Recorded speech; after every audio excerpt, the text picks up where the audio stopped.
Hello, I'm Kimberley Dondo, Digital Content Manager, and welcome to In Conversation With, the podcast series that delves into the world of financial services and brings you face to face with some of the most notable figures in the industry. Listen as we discuss topics that are currently facing the industry and hear from visionary CEOs to disruptive innovators as we bring you a diverse array of voices and perspectives. We'll explore the challenges they faced, the lessons they've learned, and the insights they have to share about the ever-evolving landscape of financial services. In today's episode, I'm joined by Simon Harvey, the founder and managing director of bdhSterling. Thank you for joining me today, Simon. Hi, Kimberley, and thanks for having me on to the podcast today. Great. So could you give us a bit of background into yourself and how you got started in financial services?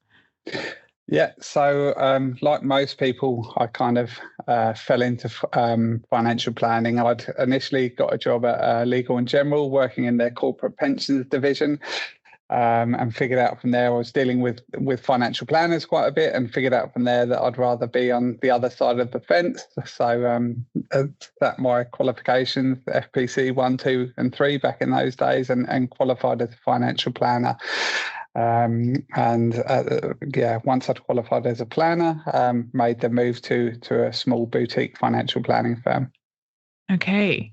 And having founded bdhSterling, what inspired you to found it, and how did you identify the need for cross-border financial advice between UK and Australia?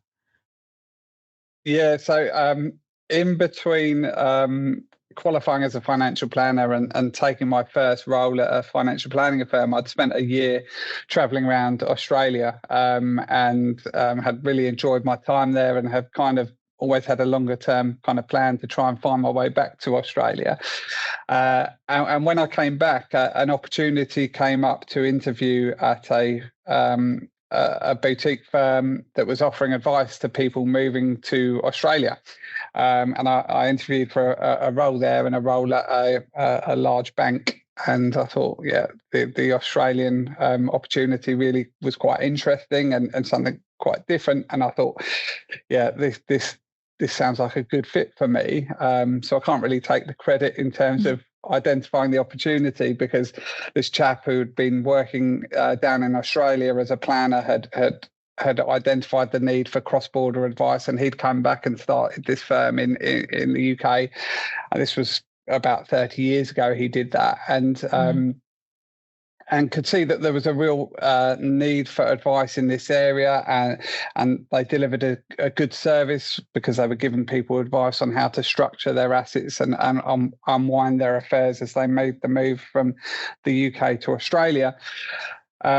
But they only have ever had a UK license, and they didn't have an operation in Australia. So they worked in affiliation with Australian companies, but kind of gave that exit advice and kind of advice on transferring pensions and things like that. But then they couldn't look after the clients on an ongoing basis. And I thought, to give kind of good joined up advice, I'd like to have a business that can advise at both ends. And so I always had that in my mind that that's something I'd like to do, and I'd find more fulfilling, because I was working in that firm, I was developing good relationships with clients, providing them with value, etc.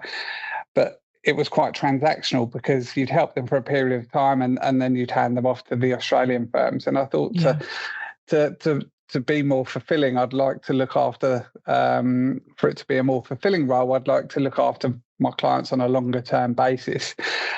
So that's where I spent 5 years there, learned a lot. There was an ex-PwC tax advisor that worked out of their offices who was Australian and UK cross-border tax advisor. And I learned as much as I could from him around the interaction of the UK and Australian tax regimes, got a really kind of deep understanding of how those regimes interact.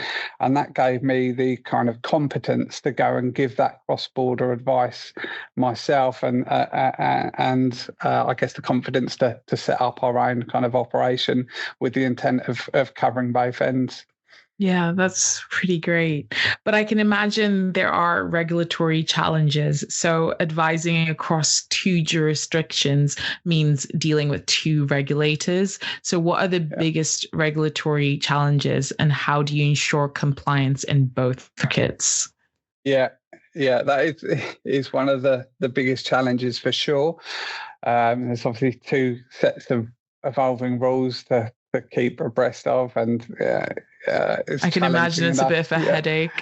It is, and it's also quite expensive because you've got two lots of PI cover, you've got two lots of regulatory fees. You need to meet your CPD requirements in both jurisdictions, etc. So there's it's quite a commitment, and things are always changing on both sides. So we kind of try and adopt a best practice approach, not kind of minimum standards, but try and adopt a best practice approach, and it's likely to be to meet the requirements in both jurisdictions. But in Australia, we had the Royal Commission in 2018, and that the industry has undergone significant change over there. So that's been a big kind of adjustment for us, and making sure we had an uplift in our governance and assurance standards, ensuring that we're compliant with the new rules over there. So there are things they've introduced things such as fee consent, where every 2 years clients have to re-opt in to paying ongoing fees to ensure that service is actually being delivered.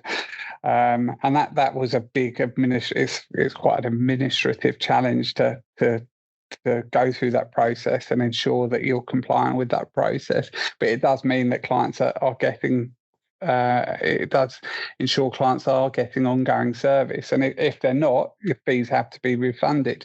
And we're seeing that the UK regulator is looking at that area at the moment with the ongoing advice work that they've been doing over the past little while. I think they actually published their initial findings this week around in that area. So if we are staying compliant in one jurisdiction, sometimes we're ahead of the curve in the other, because we've done all of that work to ensure we've got the systems and processes in place to document that we are always completing our annual reviews. We are documenting when we've met with clients, and so it stands us in good stead in the other jurisdiction, because things seem to evolve in the same direction. We had RDR, which implemented certain things that were then implemented in Australia through the Royal Commission, and so on and so forth. So I think you find the regulators do look at what the other regulator is doing, and you do see some similar kind of progress, I suppose. Yeah. Okay, so at least there is a parallel there where it does seem that at least on one side you're ahead of the curve, and then at some point they're going to catch up and you're going to be fine because you're already covered. You know what you're doing. Exactly.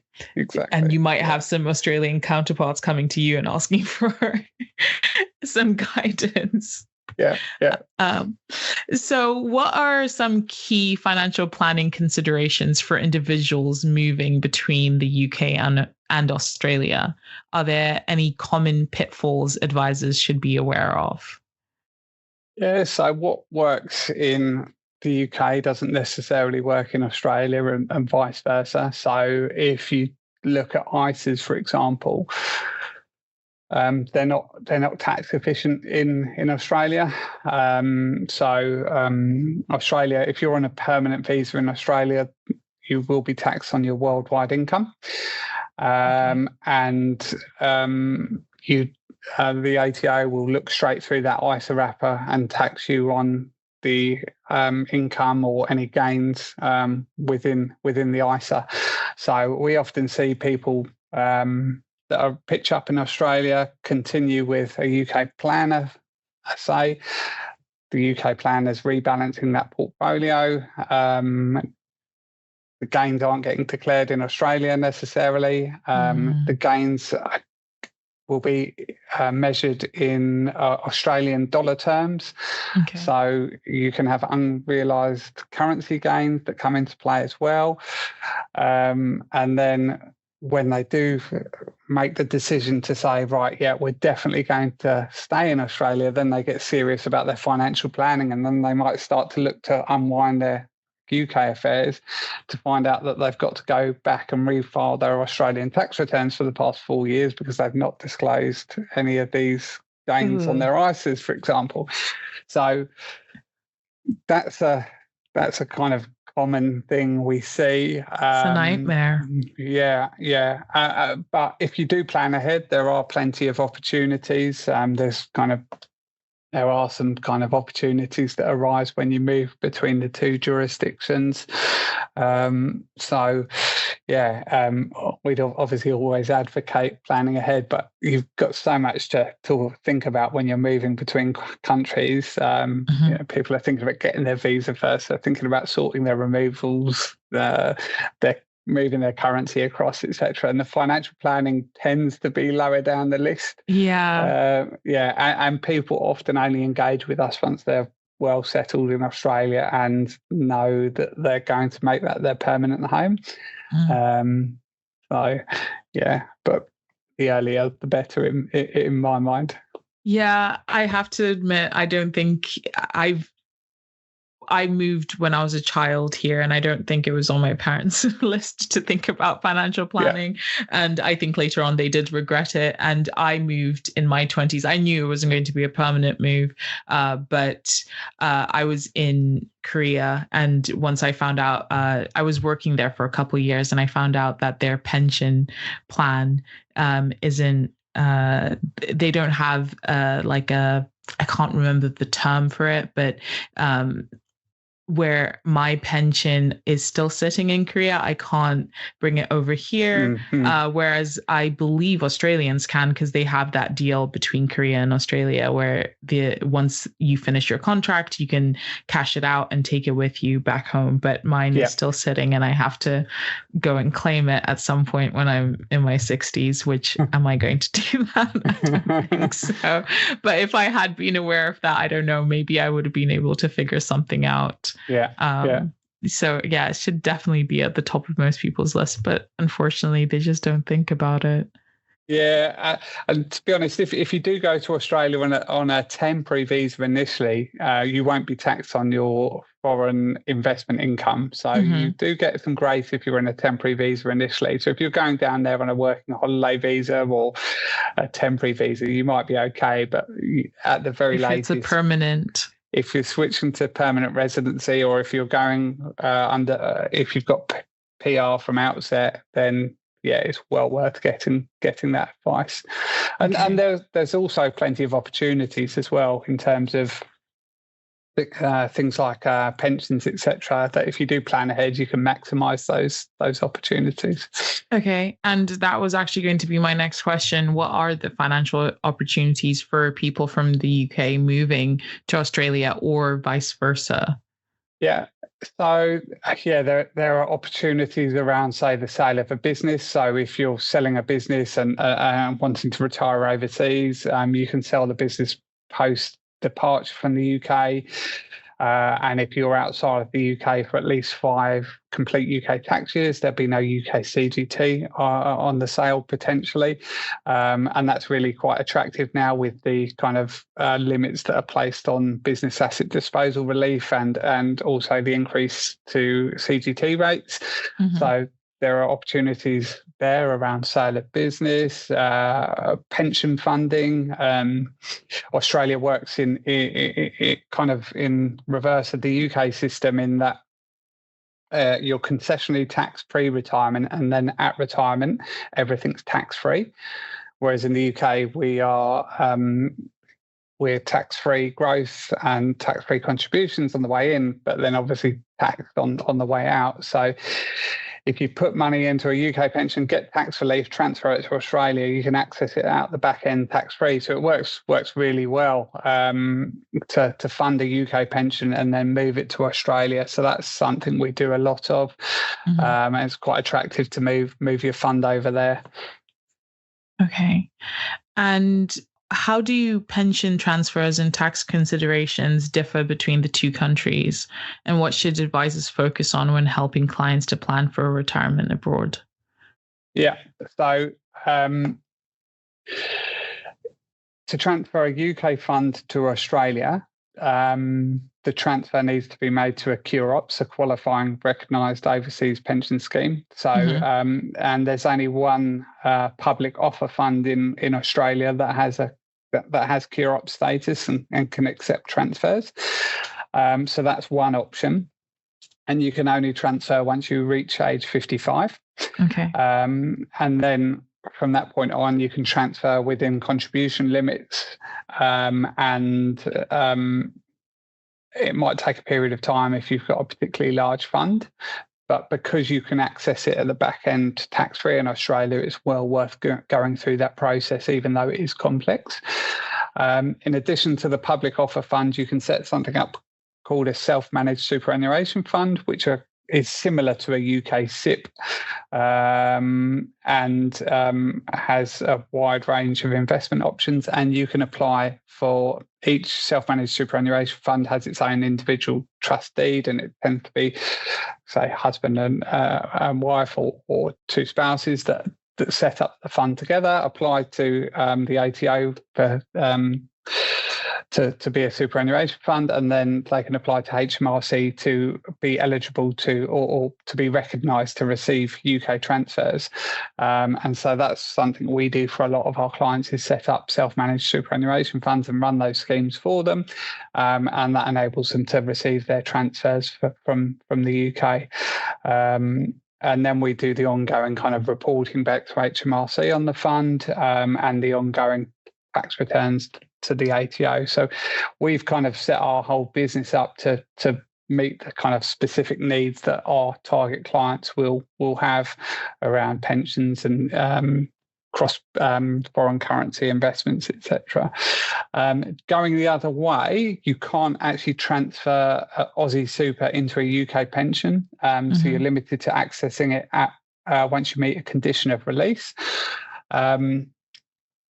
And then once you do meet a condition of release, you can access it as a lump sum.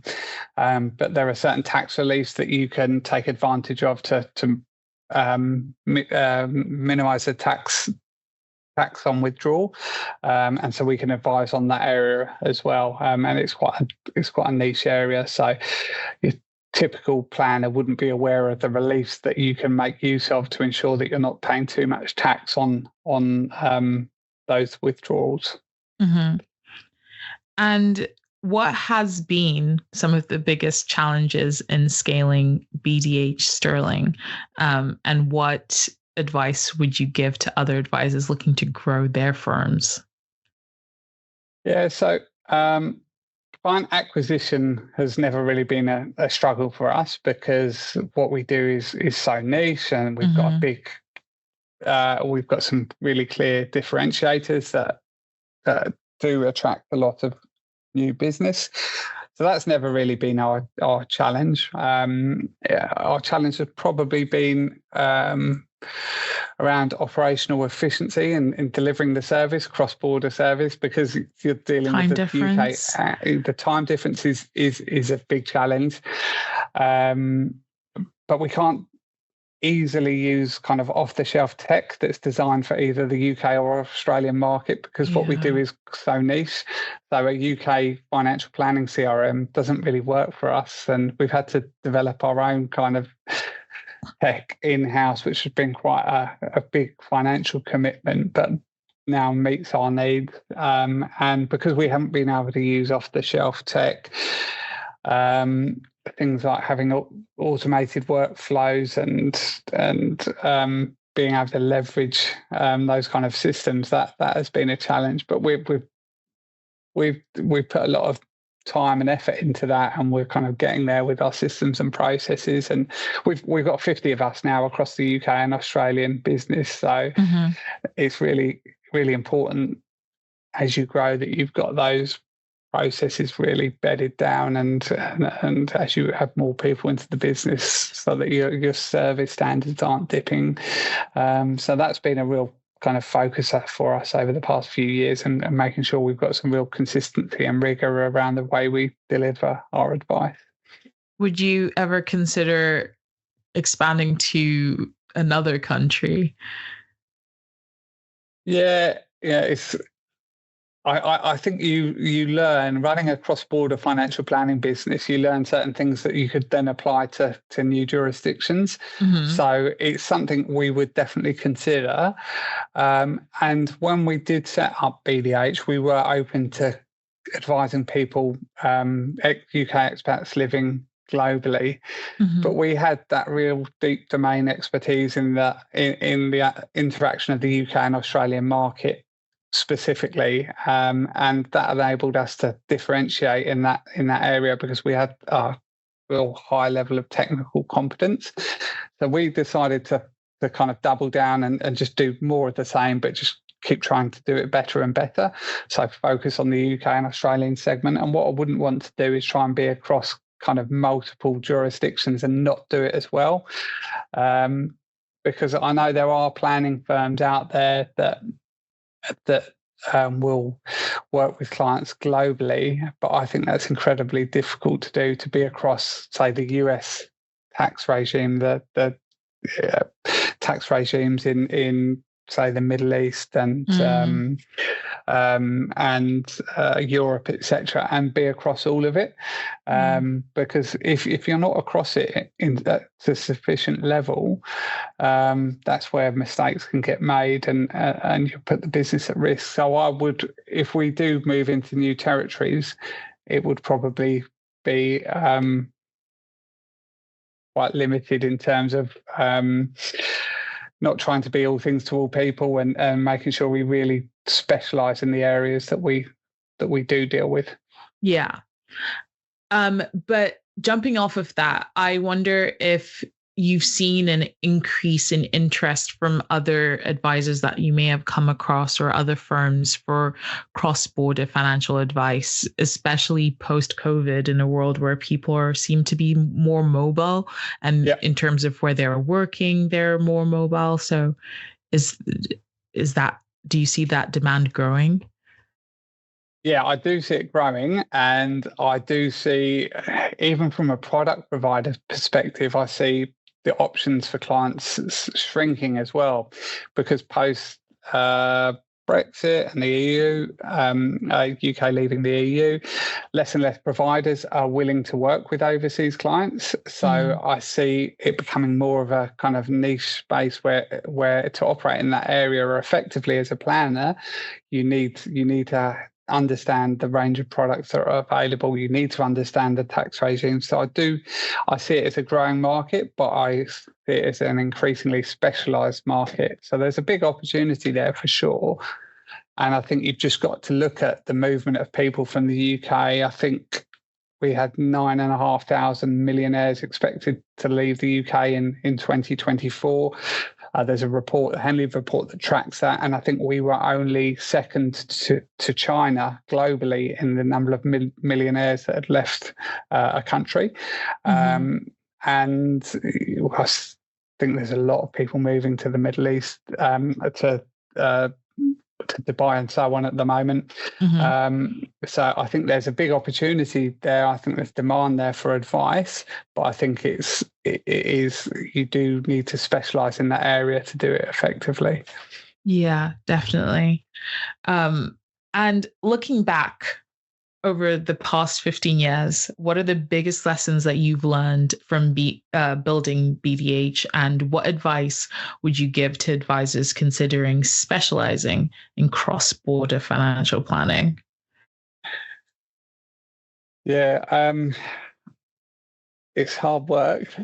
That's what I've learned. Just from listening to this, it sounds like a lot of work.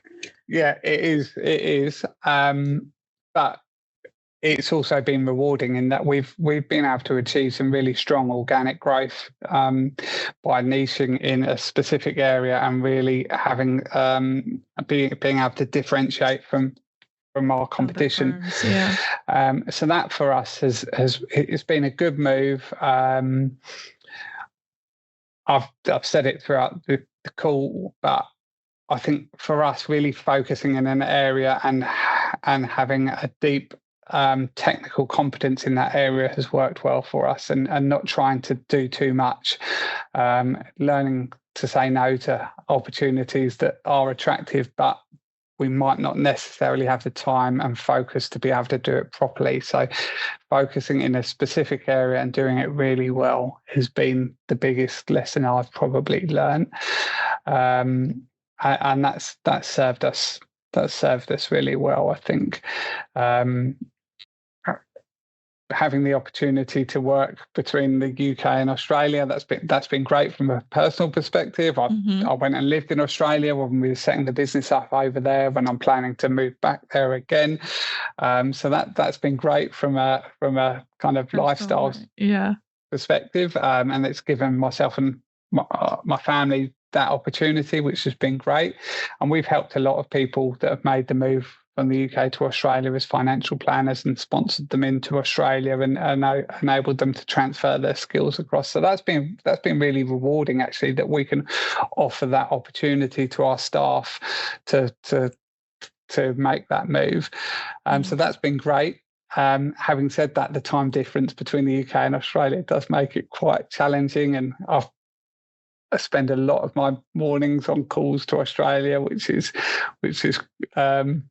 and those are early mornings, tricky. I'd imagine. Yeah.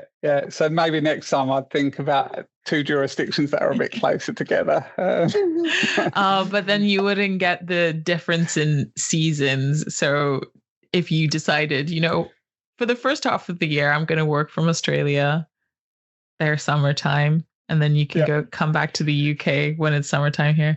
It's a great way to break up the year, I think. Yeah. Follow the sun. That's the dream. Yeah, that is also my dream. Once the kids are out of school, I might be able to do that. But got a couple years, but you'll get there. But yeah, no, this was a fantastic conversation. I really enjoyed it, and it sounds like it's been a very interesting journey for you building this firm. Yeah, it has for sure. Yeah. Well, thank you for speaking with me today, Simon. Thanks, Kimberley. Great talking to you. Thank you for listening to In Conversation With. We do hope that you enjoyed it. Please do keep up to date with all our new releases via Podbean, Apple Podcasts, Spotify, and everywhere else you get your podcasts from. You can also keep up to date with all our new content published on the Money Marketing website, as well as our print edition Money Marketing magazine. So make sure to subscribe. Follow us on Twitter, LinkedIn, Facebook, and Instagram. See you next time.